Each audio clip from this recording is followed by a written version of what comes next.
Hey guys, it is Thursday, which means it is obviously my favorite day of the week. I am super, super stoked that you are here as always. Thank you guys for already being here, hanging out with us this morning. Thank you as always for taking your time and carving out time in your busy schedule to come hang out with us.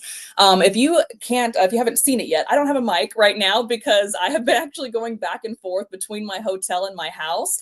So if you can't hear me for whatever reason, please, please, please let me know in the comments.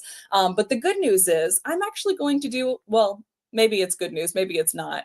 Maybe I'm egotistical, who knows? But I'm going to do a lot less talking than usual today, simply because I have one of my good friends in the industry coming to actually dish out his knowledge for you guys. So his name is Philip Anders, and we are going to learn so much from him about how he utilizes AI to build his print-on-demand business and how he uses different platforms like Merch by Amazon in order to scale his business as well. So if that's ever been something that I almost said ever be something. If that's ever been something you guys were interested in, you're going to want to stick around because this is going to be a really awesome conversation to learn how he finds untapped niches, makes money off of them, and makes designs faster than you guys might be doing it right now. So with that said, as always, if you have any questions for Philip at the end of this, we are going to have a live Q&A. So I'm going to ask him a couple of my questions first. I do have a couple things over here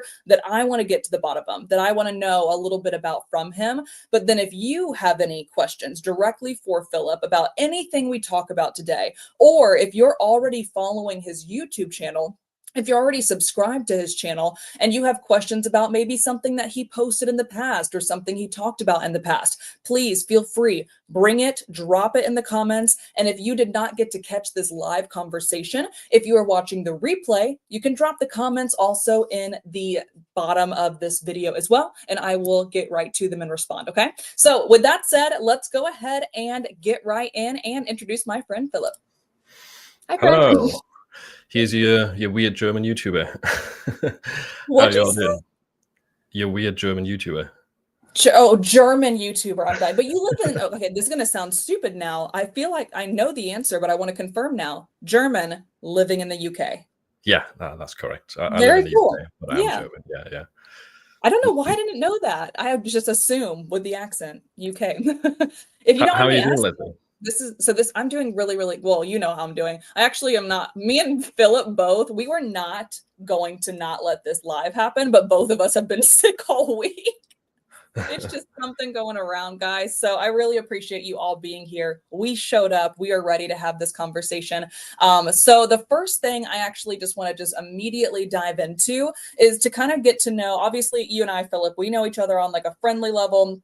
We actually met. I've known him for a while. I also subscribed to his YouTube channel like 2 years ago before he ever knew I was a human that existed on this planet. So I've been following his journey for a while, but it's also really, really good for you guys to be able to kind of get deeper into what he's got going on and why you should listen to him, how he could help you. So I really want to get to know Philip a little bit more. The first thing I want to know is what different businesses are you currently involved in right now online, and like what got you started into those in the first place? Yeah, okay. So it's fairly simple. It's print on demand and YouTube right now. That's enough to keep me busy. Amen. At least for the moment. And what got me into them? So this goes back to like 2018, 2019. And I just wanted to get rich quick. That's it. Well, Wrong business. yeah, right.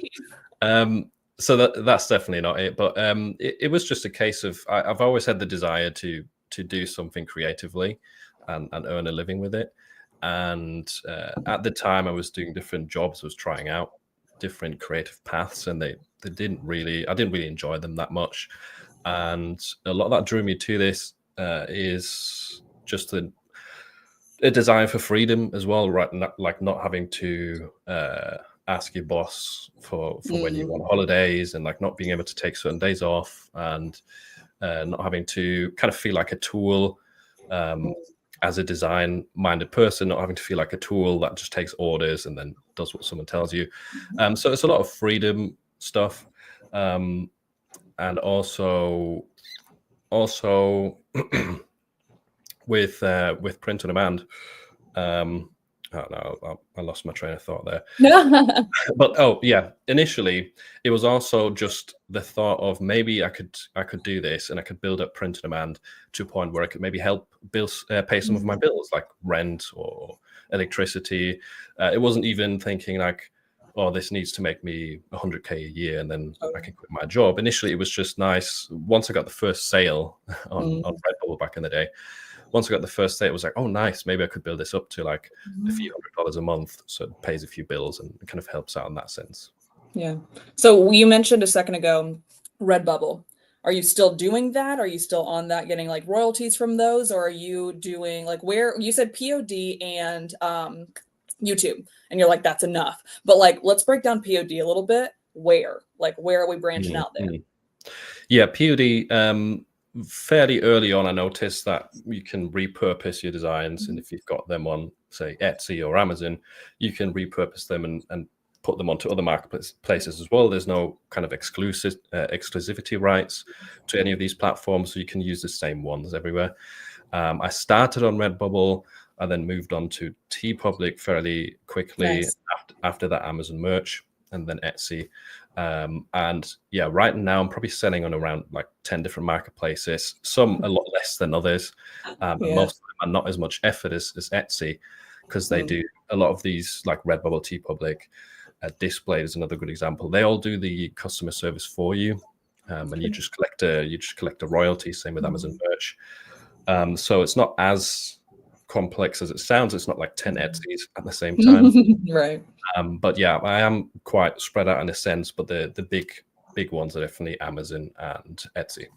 Beautiful. Okay. And then if you don't mind me asking, without probing too much, have you ever, this is completely off the cuff of our question, so don't kill me, but have you ever got into or had even the desire, because I know a lot of people that are with us today have or have tried it. Have you ever gotten into handmade, digital, any of those on any of those other places? I know not necessarily merch, because that's going to be simply POD, but on your Etsy accounts, have you ever tippy-toed into or dipped your toes into any of the digital download space or anything like that?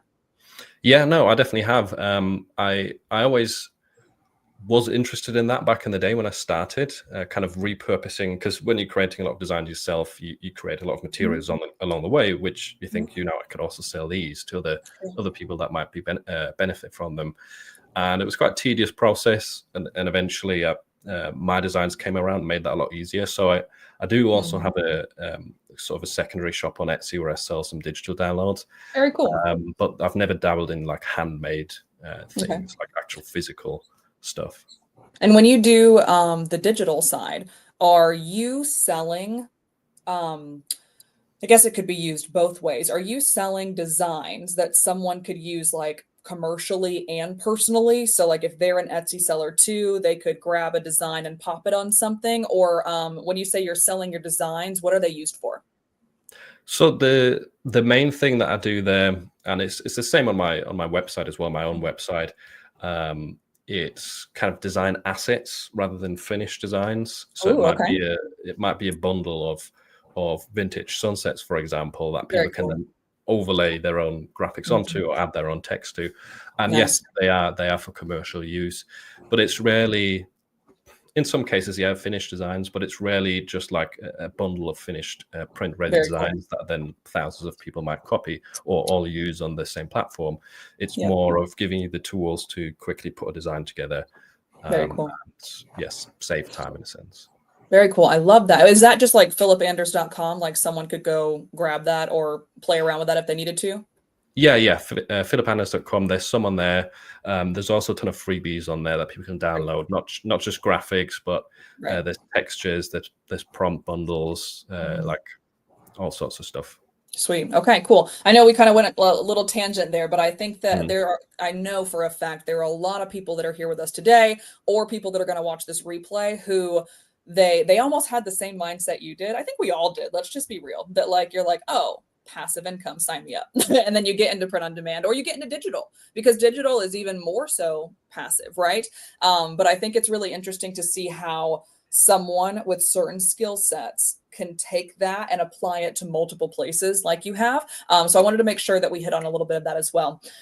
So with that said, I want to pivot a little bit to print on demand, specifically, because obviously I know that's like where your biggest bread and butter is now. And a lot of our people are super interested in that space. So I was wondering if you could tell me a little bit about how you do, because I've seen a lot, like I said, I've been following you for a while. So I've seen a lot of your videos about, I think you're up to like 75 or something now on like finding a niche, like this new one that you found, right? So, and he, by the way, guys, if you ever want to find niches, like you guys have been loving the videos that EverBee has been doing there, but like he's done like a lot of them. So please go check out his YouTube channel. It's in the description as well. You can see all of those. And I know that you obviously have used EverBee to find some things, especially for Etsy and such. But can you tell me like a specific niche that maybe you like didn't even know if it was going to pop off or not, but you did the research, the data proved that you believed it was going to work? What was that niche, if you don't mind me asking, and how did you get there?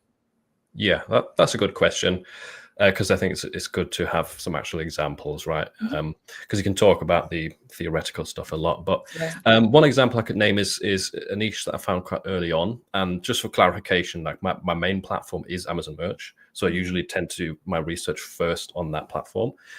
And when I was starting out, I was mainly I still am mainly focusing on evergreen niches, and also I actually originally focused a lot on the British marketplace because I live in Britain. And at the time, I found the motorhome niche, or I kind of got that as an idea in a sense. And I was looking at it at the British marketplace or on the British Amazon marketplace. And at the time, I think it had, this is like 4 or 5 years ago, I had like 1,000 results, around 1,000 search results on Amazon. And I did notice quite a lot of shirts doing well and getting regular sales. How can you tell that on Amazon? You can tell with the BSR rank, which stands for best seller rank. And you can see that with some free Chrome extensions. And the lower those BSRs, the better the designs are selling in a sense. So I noticed quite a bunch that was selling well. And I thought, well, the results are fairly low. So the competition is fairly low here as well. So let's try it out. I started posting some designs, started getting sales, and then started posting more and more to this same niche. And I'm still getting sales in it today. Even though the niche has grown with time. But yeah, that's sort of an example of an evergreen topic that has worked quite well for me, and that I found quite early on Amazon. It's funny you say that too, because I want to say, so I've been working with the EverBee team since last February. So it's almost been an entire year, actually on Valentine's Day, which is awesome.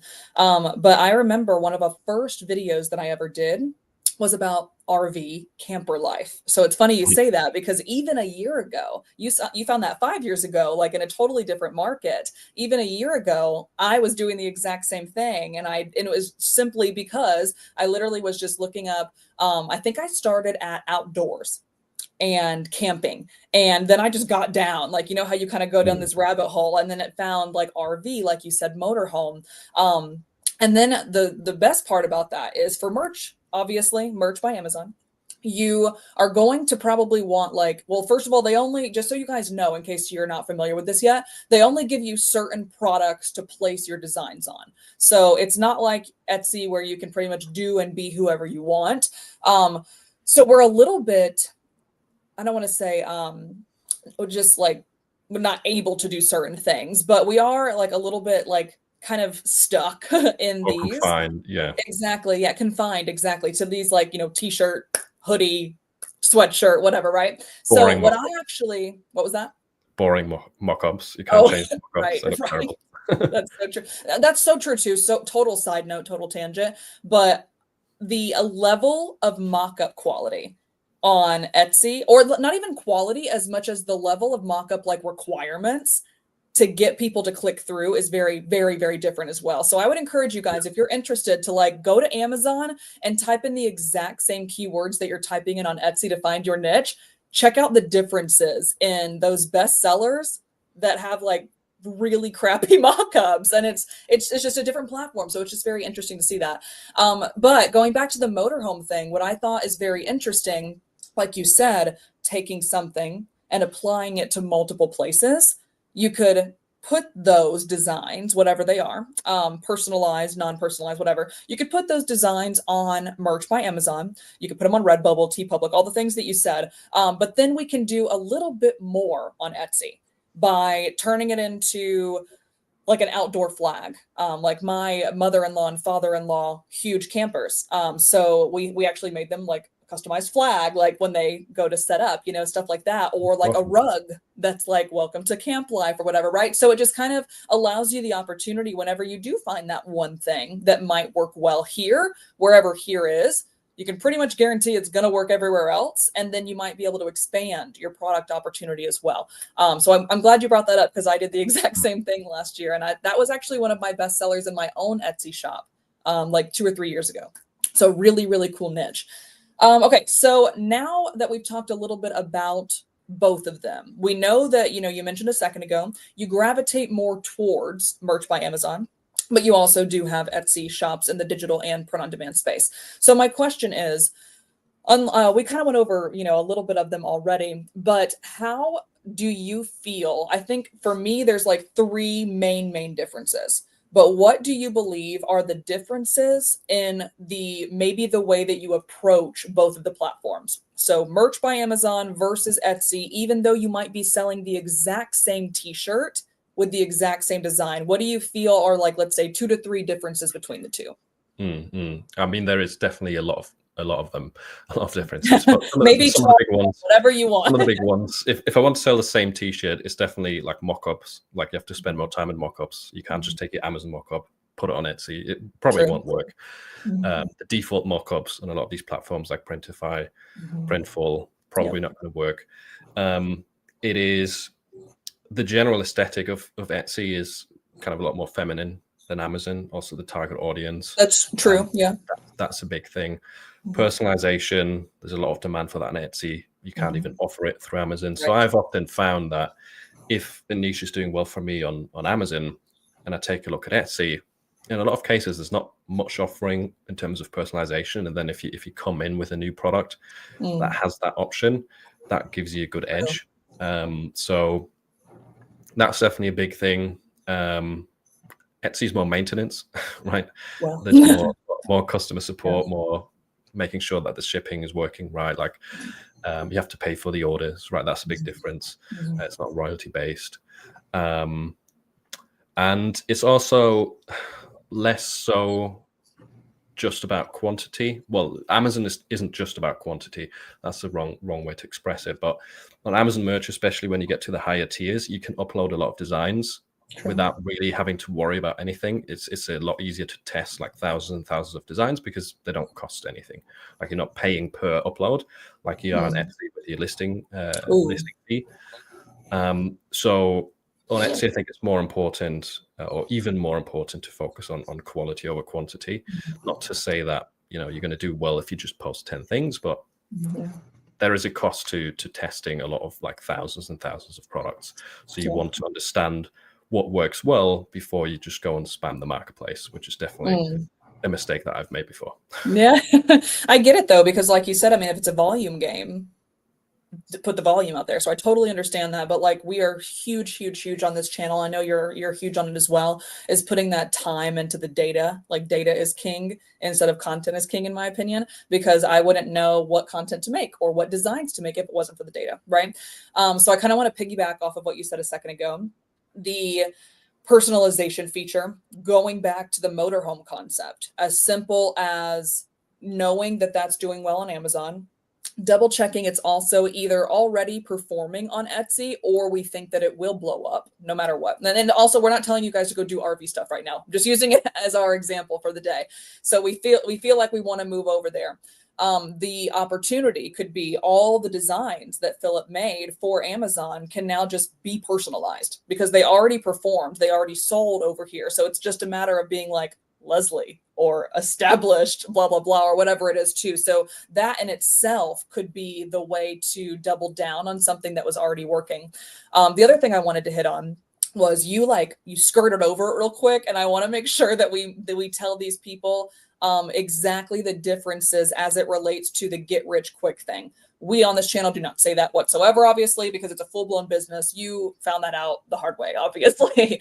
But I think that it is still very interesting, especially if you're looking, like if you do this full time and you have a little bit of extra time on your hands, Merch by Amazon might be a great place to jump into, simply because there is no customer service, there is no production, there is no shipping. It's truly just making the best designs you can, probably in large volume, and getting them up on the right products. But again, doing the data first. So I think that's very interesting, because a lot of people are like, oh, when print on demand surged about 2.5 or so years ago, and everyone was like, oh, we have to get onto this, it's passive, whatever. It was because of all those things were handled, but they weren't handled in the way of customer service, and they weren't handled in the way of like branding and customization of your own shop. So that still has to happen on Etsy, but or on Shopify or something like that. But on something like Merch by Amazon, it is strictly, you got to be good at designing. So highly, highly recommend, if you guys have not already, stop what you're doing, go to the description, follow Philip, because he is also going to help you with the design piece itself, because knowing that we need design volume, and if you don't feel comfortable in that space yet, it's going to be hard to break into merch. It really will be. And then the other thing I want to hit on really, really quickly, so we don't skirt over it too fast, is Merch by Amazon is an application, if I'm not mistaken, correct me if I'm wrong, Philip, it might have changed, but it's an application only program. So you have to get accepted, correct? Yeah, that's correct. Okay, perfect. So a little bit different of a barrier to entry, of course, because Amazon could just be like, no. And then you're like, okay. And then you just go back to what you're doing, right? Or if that was your end all be all, I wouldn't say put all the eggs in that basket, because you might not even get in. So keeping that in mind too, Etsy is a place where literally anybody and everybody could get up in there starting today. If I'm not mistaken, Etsy just recently, about 6 months ago or so, started charging a $15 new seller fee, but you can still get in. Doesn't matter. Merch by Amazon, however, you're going to have to apply to get in. Wait, I think it's like 10 to 14 days or so, whatever. And I wanted to let you guys know on this. I wasn't planning on announcing it today, but I feel like we're getting a lot of questions about merch right now in the comments. So I want to make sure I hit on it. I went ahead and fell on a sword for you guys, and I'm going to embarrass myself for the next couple of weeks. I applied to Merch by Amazon knowing that I was going to have this live conversation with Philip 3 days ago. So I'm going to let you guys know how it happened or didn't happen. So I applied, I think it was like January, what's today, the 30th? January 27th, I believe. I will let you know in the next coming weeks if I get accepted and how long it took to get accepted, and then kind of take you guys on the back end of like how I'm even considering doing this. Like I said, I'm going to embarrass myself a lot. Philip knows way, way, way more than I do about this, but just so you guys know that like we are in this together, and we are going to kind of like, I'm going to be learning it right alongside you. So if it's something you're interested in, please go check out his YouTube channel to kind of get the less fundamentals and less basics that we're doing right now, more kind of those high level trainings. All right. So with that said, I think that was a perfect segue then into the design space. Okay. So we talked a little bit about how to find the niches, how to potentially, utilize both platforms, whatever, but both of them, especially now that you just said the quality of the mock-up itself, the quality of the design needs to be a little bit heavier than quantity on Etsy, right? So design is most important on both of these, right? With that said, I know that you are very, I don't want to say heavily rely on per se, but you appropriately utilize AI for your design. And a lot of people that you're like, well, we don't know about that yet, but like, fingers crossed. A lot of people on these live streams that I've been with, they get like scared about AI. So instead of seeing it as a tool, they see it as a threat. And I'm the exact opposite, where I'm like, how do I use, like, that's inevitable. It's only going to keep getting bigger. How can I use it for my business? So I'm wondering, how have AI tools actually transformed your business, your workflow, stuff like that, as it relates to the process for POD? Yeah, that's a really good question. And it's definitely made it easier. Like that can be the headline in a sense. Previously, I would rely a lot on Adobe Illustrator, creating designs from scratch myself. And also I would rely a lot on places like Creative Fabrica or Vexels to get pre-made stuff to combine in my workflow. Or, for example, previously, if I had an idea in my head, I would then go to Google and look for inspiration there, or maybe Pinterest, as to how to turn that idea into something actual that I have that I can then sell. And now a lot of this initial process starts with AI. I don't go to Google as much. I don't go to Creative Fabrica as much. I still use those occasionally if there's something there that I can quickly grab. But in many cases, it goes from idea to AI tool, and then I may end in like Adobe Illustrator or Kittle, like in a proper old school design tool. That might be the end point, but the starting off point is usually AI. And it's made it easier because you can create really good looking graphics if you know how to prompt. You can create them really easily with AI. And beforehand, some of the stuff that I do now would have either taken me a lot of hours to put together, or I would have had to outsource, or go to a platform like Vexels, for example, has a lot of high quality graphics, but then they're also limited. So if you found a niche where there's not really much offering for pre-made graphics, what do you do? You're stuck. Whereas now you have AI to kind of bridge that gap. Nice. So did you, this is something, I know you're friends with Jay D'Souza. He was with us last, I was actually with him. I went to his house in Belize last summer to meet with him for a live stream. And he had a very deep experience and background in design. So he was a graphic designer before he was an online seller, right? A lot of us are the exact opposite, right? So they're usually like an online seller and then you figure all the other crap out. I'm wondering from you, because I actually have never asked you this question before. Did you come to the table, because you keep mentioning Adobe Illustrator, right? Did you come to the table knowing how to use that platform, knowing the intricacies of design, color theory, blah, blah, blah? Or did you learn it along the way based off of your research? Yeah, that's a good question. I definitely come more from a design background. I didn't go to uni. I'm nowhere near as good as Jay or Juna, for example. I would call myself more of an average designer, like self-taught. And I learned Photoshop and Illustrator probably like, I don't know, about like 8 years ago now. And that was before I started with POD. I also did web design as a job for a while. So I did come into this world through design, but I was never like an amazing designer in the sense where I could just, like Juna, just whip out a sketchbook and draw like a what's this, a corgi eating ramen and then just turn it into a really nice looking graphic. That's not me. So but I have come into it from that world. Sweet. Okay, that sounds good. So a couple people are asking questions, but this is almost the exact same question I already had. You mentioned Vexels a second ago. We also know that is potentially a little bit limited depending on the niche. You mentioned Adobe Illustrator being potentially the place that you would end to actually like create the final design. So what are some AI tools? Obviously, ChatGPT, you could just like get information from, but to actually generate the images, are you using something like that? Or are you doing like Midjourney? Like what kind of tools do you use to conceptualize? Yeah, good question. I started off with Midjourney, but I've not used that for a long time. That's not because it's bad. Like there is a ton of AI tools, first of all, that are out there, or AI art generators that are really good, but some are better for print on demand than others. Like Midjourney does great with like realistic images, but I've never really got it to be really useful for POD, or at least the style that I'm trying to create. It's usually too artistic. It's trying to make it look too fancy almost, where a lot of the times POD graphics, POD designs, the simplicity is key, or less is more.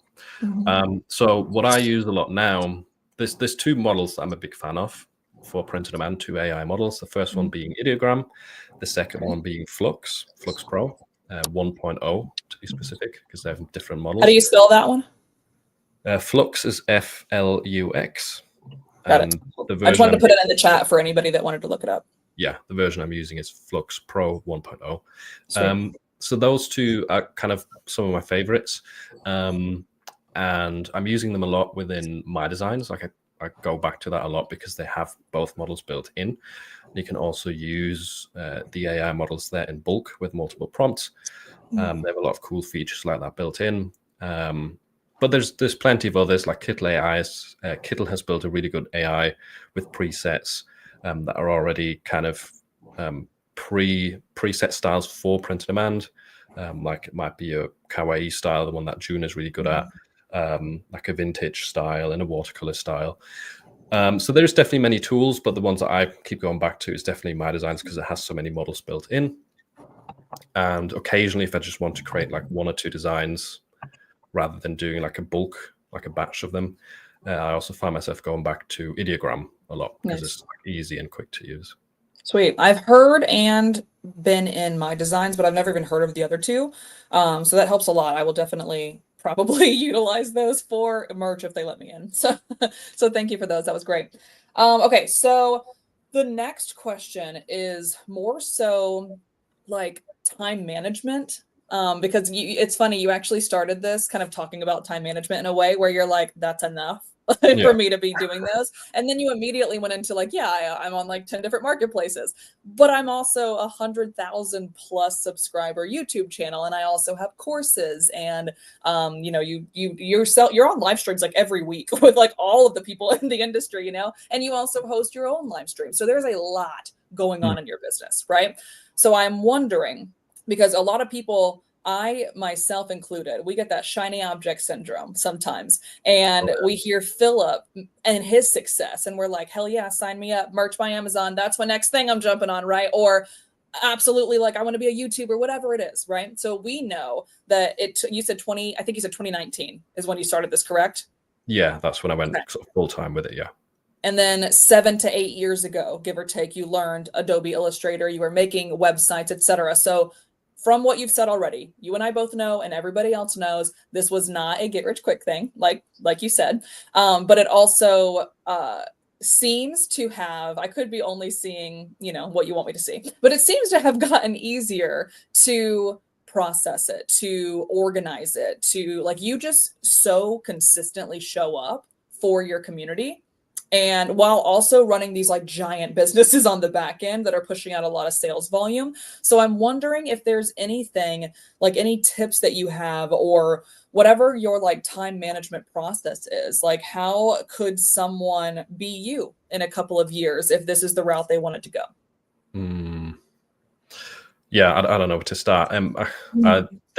There's definitely some time management things that I could talk about, but first of all, what's definitely helped me a lot is automating some things because, yeah, I definitely have the shiny object syndrome, like 10 marketplaces, digital, POD, YouTube.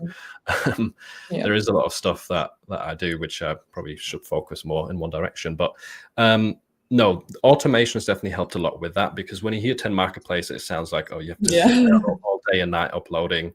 But it's a lot of it came down to fairly early on. I think in like 2020, I invested into Flying Upload, which lets you upload to a lot of these marketplaces that I'm on. You kind of have to create the listing just once per design, and then that listing gets used on our marketplaces, and the upload runs itself. It takes a while to set up, like the templates for it and the settings. But once you're over that learning curve and the setup, it's fairly smooth and it kind of works on its own. It's a little bit of time to manage it, but it's nowhere near as much time as you would take to actually sit there and do it manually yourself.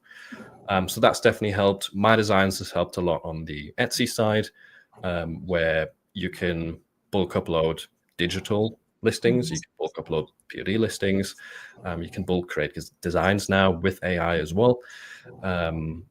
That's what I mentioned with like Flux and Ideogram being built in. And on the other side, the YouTube side, it's also outsourcing. So fairly early on, and this is thanks to the print on demand business, I was able to do this. But fairly early on with the YouTube channel, I started to outsource the editing, which saves a ton of time for anyone who wants to start a YouTube channel. It's definitely worth it. Even though I know how to edit myself and I quite enjoy editing, it's definitely worth to free up that time and focus more on the recording, which is, editing is kind of just like a bottleneck to that. So yeah, it's a lot of things to do with outsourcing and automation in that. in that respect. But also, I would say to people who are starting out, do this with time. Like, don't, if you're in your first week or your first month, Right. don't invest into like 5 or 6 tools to try and automate every process straight away, because you're going to overwhelm yourself, and it'd be difficult to learn and perfect all of these workflows at the same time. I would do it like one step at a time, focus on one tool or one process and try and optimize that, and do that for a while before you move on to like the next one. In terms of time management, one thing that I want to back a give is what definitely helps us, what's called eating the frog first. So doing Yes, that's like one of my favorite things. I have a little frog in my house. Do you? That's crazy. I've never met anybody else like in this industry that knows what that is. That's so funny. Oh, I don't have to explain it then. No, well, you do for the rest of the people. No, so eating the frog first, in a sense, we all know this, and actually I spoke to Cassie Johnson recently. She had a really cool word for this. We all know this kind of state of procrasti working. So there's procrastination, where you can't be bothered to do anything and you just don't do anything. And there's working, where you're actually doing important stuff and you're progressing. And there's like a point in the middle called procrastive working, where you make yourself feel like you're working and doing something productive, but you're really not. It might be, for example, you've had your Etsy shop for half a year and you've only had 100 listings in it in the same niche, and you haven't had any sales. And what you do in your spare time for this shop is you change the mock-ups, and you maybe add like a little badge that says ships next day. And you do this, and it takes you 10 hours to change every single mock-up. It feels productive because you're trying to optimize and get more people to click. But really, if all of those listings have been out there for 6 months in the same niche and you haven't gotten any sales, it's probably like worth trying a different niche. Like, find the niche, focus on the niche research. There's probably more or higher return on investment activities that you can focus on than changing all your mock-ups one by one, right? Yeah. So a lot of people procrastinate work and kind of make themselves feel productive rather than focusing what's important. And that's where that eating the frog first comes in, is doing the most important thing that you know is going to make yourself progress, that you've kept putting off. Do that first thing in the morning. No one wants to do it. That's why it's called eat the frog. But the sooner you do it in the day, the better, because not only will it be done, and then you can still focus on like changing mock-ups or checking your emails, whatever it may be. Not only will it be done, but you also save a lot of time that you spend in your mind throughout the day, throughout the weeks, thinking, oh, I still have to do this important thing. Like, you waste a lot of time. Yeah, mental energy in your head. Yeah. If you just get rid of that as early as possible, you'll be more productive, and you'll also lose less time. Right. There's actually another, like a tertiary part to that changed the way that, because I've actually been doing Eat the Big Frog first since I was probably, I'm not kidding, in 16 years old, because I went to this thing called Student Leadership University, and they literally give you this frog. And I've had it ever since then. It's so funny. So it's crazy that you even knew what that was.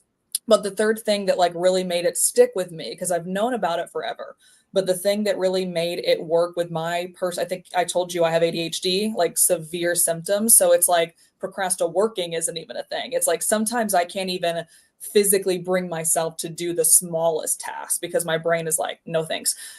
So what I found a way to like work around it personally, bringing in the frog, bringing in working, whatever, is the confidence that you get after you do it, which is very interesting. And it's like a psychological thing that happens, or excuse me, a physiological thing that happens that we don't even recognize until it happens. So by knocking out whatever that thing was, mine, by the way, to tell you guys an example, as you guys can probably understand, we might both go through this, Philip, is camera fatigue is a new like mental diagnosis. Like it literally is a thing because we are so frequently on camera all the time now.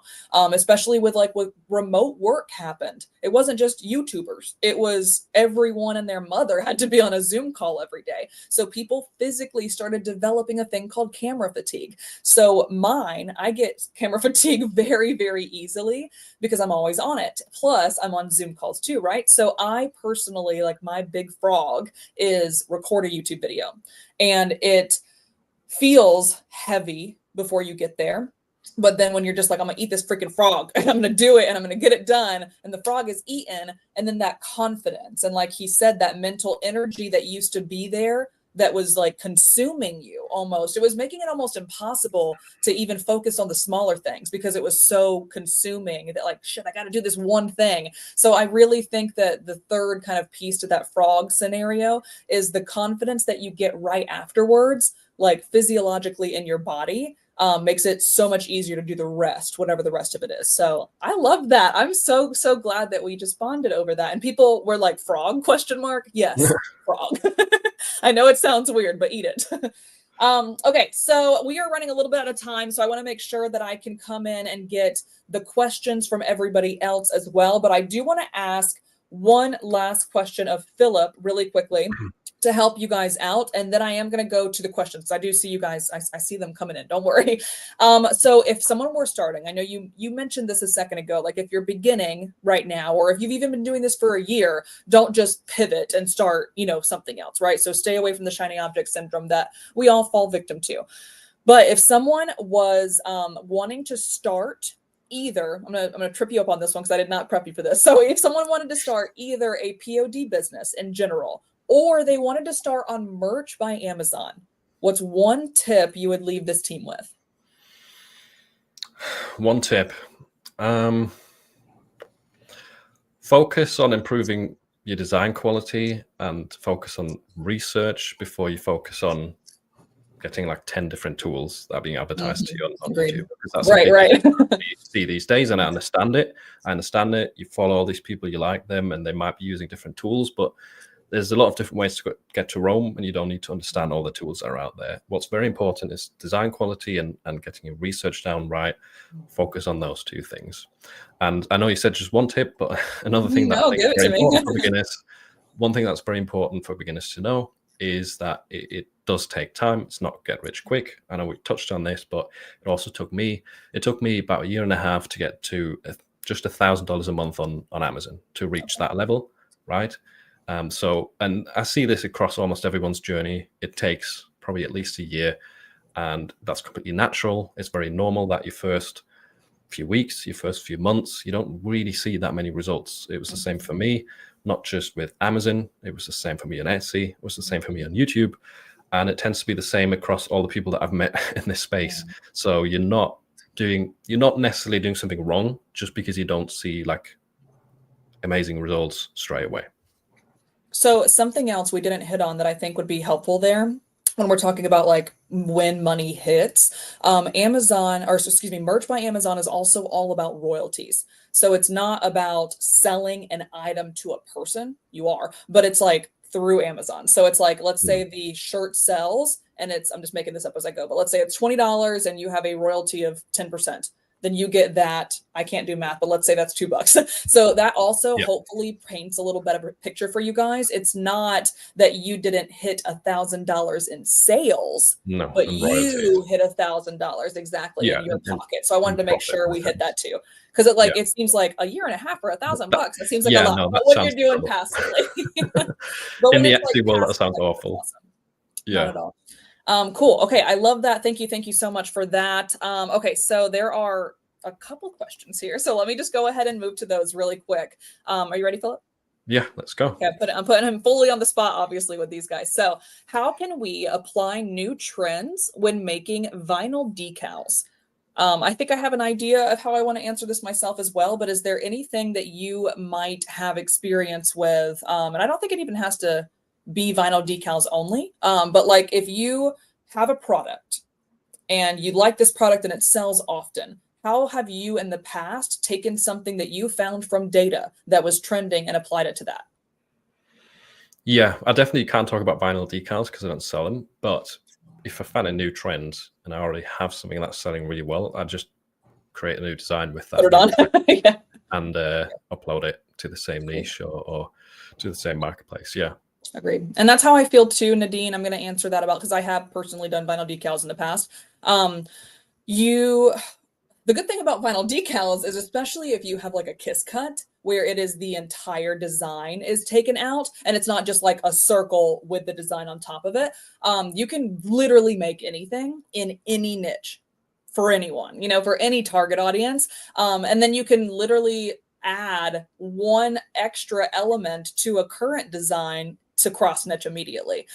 So one thing that I saw going back to the kawaii thing that Philip brought up earlier was it was a kawaii looking whatever aesthetic corgi eating ramen, for example, going back to his. So like pulling in kawaii, pulling in corgi, pulling in ramen, I guess, whatever. And then you put that on a decal. That's literally it. So I would just say the answer to your question is you are sitting on a gold mine, in my opinion, on the product you chose, simply because it can be applied to anything. The same way a sweatshirt can be applied to anything, so can a vinyl decal. And it just makes it a little bit more unique because everybody and their mother is selling sweatshirts and t-shirts, but only a handful of us are going the extra mile to place that same type of aesthetic on a vinyl decal. So I hope that answers. Okay, Philip, I don't know if you know the answer to this. I don't know if you're still on here or not, but someone said the cost for TeePublic and Redbubble. I don't believe there are any because it's just royalties. Is that correct? Yeah, there's royalties, but they did introduce, I think it's over a year ago now, they did introduce tier systems, and on Redbubble, there's like, it's not really a cost, but they're taking away some of your royalties each month based Oh, on which tier you're in. So you're not interesting. actually paying them with a credit card or whatever, Hmm. but there is kind of a cost to being in a lower tier. Okay. It's really silly, and but no, you don't have to pay for having a shop, as far as I'm aware. Right. I don't, Or like putting a listing up or anything like that, or a design in no, this case. Yeah, perfect. no, Okay, no. that's what I thought. Okay, so is merch, ooh, this is interesting. Is merch still accepting new sellers to your knowledge, or are there any tips to being accepted? She's heard a lot of sellers are hearing a hard no and can't apply again. I know you've been in it for a while, but have you heard Mhm. any stirrings around for the people that are here today? Yeah, that's a really good question, and I did want to talk about this a bit. So I did make a video about, I think it was in summer last year, going through some like tips on how to get in. So I'd Nice. recommend watching that, or how I got in back in the day, because there's no guaranteed way of getting in. I True. have definitely heard a lot of people say that it's really difficult to get in. It's been difficult for a long time, so that's Mhm. not really new. But I'm pretty sure over the past year, I've still heard of multiple people getting in, so it's not impossible. Right. And I have also to give people some hope. If you get Mhm. rejected the first time, like, don't give up. You can reapply. You just need a different Amazon account. So for a different Amazon account, you need a new email address, and then you can reapply. Even if you're entering the same details, you can still get accepted. Um, and also, I've done polls on my YouTube channel asking people how many attempts it took them, and the results from that was essentially that out of the people that have been accepted to Amazon Merch, at least from my audience, about a third of them got in after multiple attempts, not the first Wow. try. Right. So It's there is a lot crazy. of people. There is a lot of people that get in after maybe 5 attempts or even 10 attempts. So it is definitely possible. It is a massive barrier to entry, unfortunately, that it is very hard to get in on Amazon Merch. Um, I don't know a way around it per se. I do know that there was a way last year at some point where you could Mhm. have an Amazon influencer account. Yep.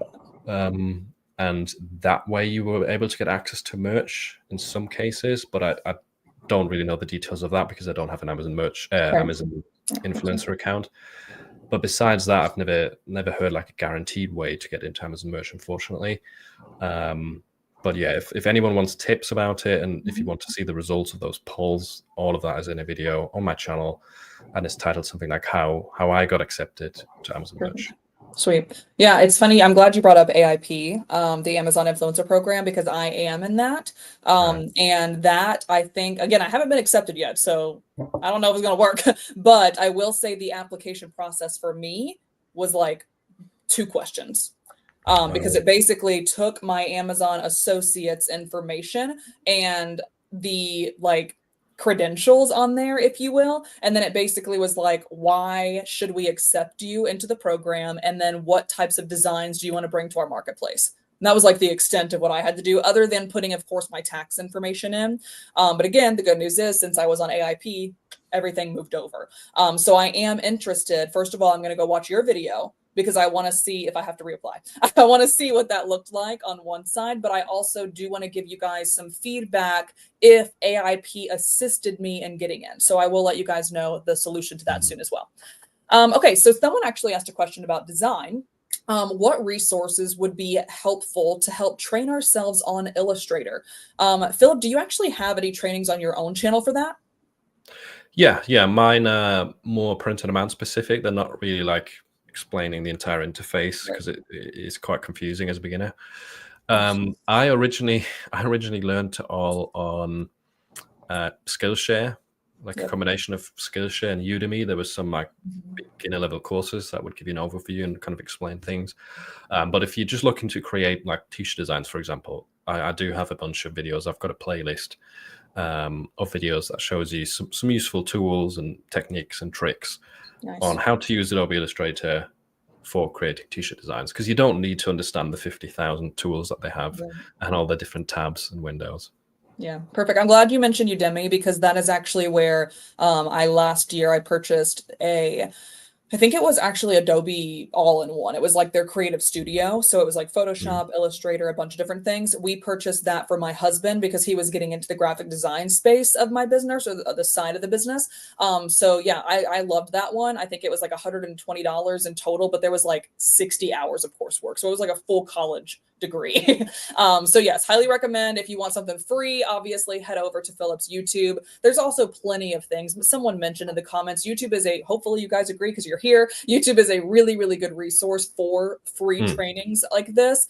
So feel free to straight up just type in like Adobe Illustrator how to or something into the search bar. And I'm sure you can go down that rabbit hole as well.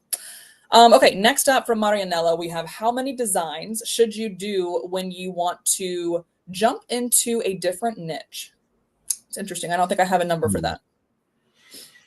Yeah, good question. For me, it's always dependent on the potential that I see in the niche, because you might find a niche where you think there's a little bit of potential, and then you find one where that looks really hot and like very high potential. So I've always categorized them into like three camps based on that. And then if I see a lot of potential, I'll straight away put in like 30, 40 designs. If I don't see as much potential, but I still want to test it, then I might just put in 5 designs, right? It really depends on that. But yeah, general rule of thumb, just put in like 10 to 20 designs initially and then see if something happens. If you do start getting sales, you can always add more afterwards. But don't put like too many designs into every niche you find. I want to Mhm. test out straight away. Sweet. And with that approach, do you also do different products? So let's say you have 5 designs, you want to pop into a new niche. Do you do 5 products, or do you do all sweatshirts just to check to test those designs first, and then start popping them on some other else, a mug or whatever it is, tote bag, whatever, Mm. based on which one was a winner. Yeah. So on Etsy, I would do just one listing per design, and then I would have with my designs, you can very easily list multiple products in the same listing. So I'll do t-shirts, sweatshirts, hoodie in one listing. Yep. But yeah, just one listing per design in order to test it. On Amazon Merch, you can test multiple products for free, so there it doesn't really matter. But yeah, that's how I do it. Cool. I love it. Okay, so Elizabeth asked something, and someone they asked this question last week too, so I want to just get your opinion on it. There's been a little bit of stirrings because of a YouTube video that went viral about 2 weeks ago about our friends at CF. We're not going to talk about them. Just gonna put the acronym real quick. But there is something going around that like some people might have been they got a little bit in trouble because they might not have read the commercial license information as well. And then they, got in trouble by the person who originally created it. So Elizabeth asked, with you utilizing that site or any other site for that matter, that was like taking individual assets to build your own final asset. She's wondering if you can give any tips onto how to guarantee it's your final asset, and guarantee that you're also utilizing the right licensing to even touch that asset in the first place. Yeah, really good question. So for me, it's always been a case of using graphics and then adding text to them, or maybe using another background element to go along with the graphic. So let's say you download like let's say you download a corgi graphic from Creative Fabrica, and I already have a ton of like vintage sunset graphics, for example, that I've created myself, and that I can plug into the design, corgi on top of it, and then I add my phrase to it. Yeah. And that way, at least to my understanding, that's fine.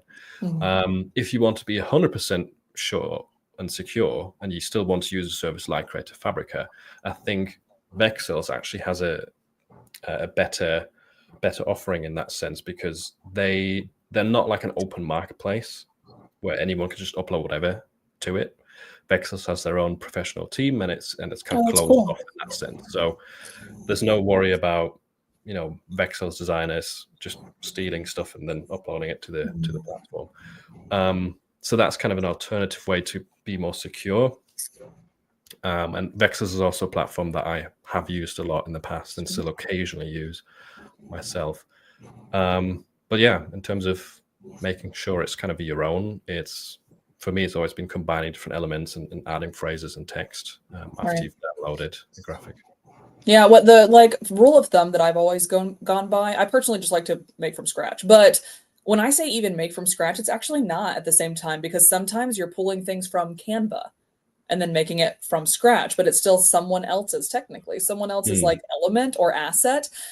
So I like to try, if we can, to design from scratch. That's how you can guarantee 100% it's your own asset. But if not, the rule of thumb that I like to use is basically like the end result is completely unique. Like no one else has that unless they were to copy you, so like you would be the source file, if that makes sense. So that's kind of what I would say. And I would also, I'm not sure exactly who asked it. Oh, Elizabeth. I would do a little bit more research yourself on that particular platform, and then how their licensing works. Not something we're going to talk about here necessarily, but just make sure that like whatever you end up putting on something, that you own the rights to it. That's all I'll say.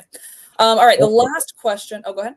Also, if you want to be sure, just use AI. Like if you're paying for an AI tool, if you're paying for Ideogram, for example, not only are the things that you generate unique, like no one else can generate them or has generated them before.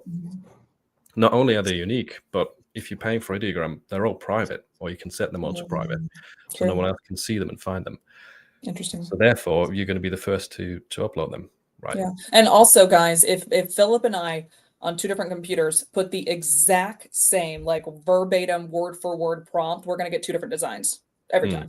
So you will never be able to have that from somebody else. Unless for some reason you have the same seed number as me, which is like right, 15 digits. So I think the possibility is very, very slim. Probably 1 and 0. Yeah. Sweet. Okay, so we have two more questions. If creating a new gift shop on Etsy, oh, this is interesting. Would you separate sections by product or by niche? That's a good question. I think personally for me, if someone, and I want you to give your 2 cents on this too, Philip, but if someone is coming to your store or coming to Etsy to buy a gift, they're usually not buying a product. They are buying for a certain someone and how that certain someone goes throughout their life. So instead of having this tumbler as the section, they're going to have this tumbler with a cute corgi eating ramen on it, because the person, like, that's just what we're talking about all day today, I guess.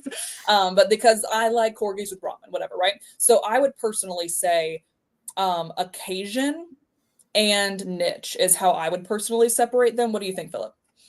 I think it depends on what kind of store setup you have. If you have a general store that has tons of different niches, yeah, it might help to separate the niches out in the categories. If you're dedicated to just one niche, one specific topic, then it might make more sense to have the product types as a category on the side. But yeah, then again, if you have the same niche, but you're still offering that niche plus Halloween, that niche plus Christmas, different sub niches within that niche, then again, in that case, I think having the different categories of that niche would make more sense. Right. I love that. That's a good idea because, like, let's say you're, we're just going with the corgi idea again. Let's say your entire shop is based around corgis.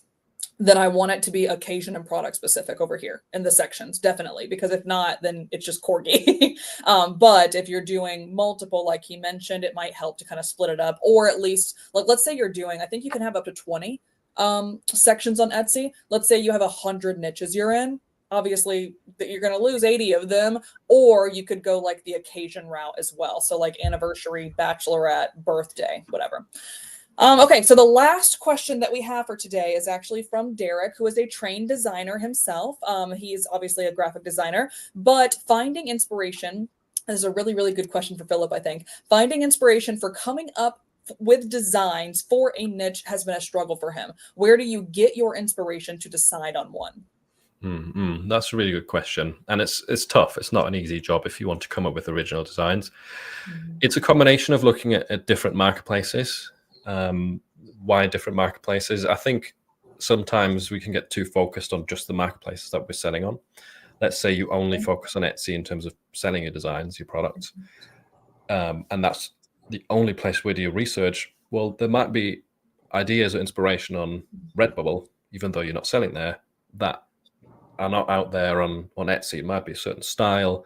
It might be just a funny pun, funny phrase that you find on Redbubble that you want to implement into one of your designs. So yeah, looking at different platforms, I think helps for the same niche. Looking at Pinterest as well. So if you've got a topic, you could look for corgi memes, right? You can see what resonates with people, what makes people laugh within that topic on a social media platform where it's not necessarily linked to products, it's just people's entertainment. And that way you can often find angles or patterns of, what shows up here. I had a video about this a few months ago where I was doing research design and like the step-by-step process for pirates, and I noticed there was a lot of like memes with cats wearing pirate hats. So oh my gosh. why not combine the two in a design? If it already resonates with people like pirates, why not implement that into a design? AI can also help. So you can ask AI to help you come up with ideas. Now, caveat there is some of the stuff that AI comes up with is rubbish or makes no sense. Especially if you ask for funny phrases. If you just throw like a simple prompt into ChatGPT to give you puns for a niche, oftentimes it's like a lot of weird rhymes and it's very poetic, which doesn't necessarily translate to a t-shirt design or a funny mug, whatever it is.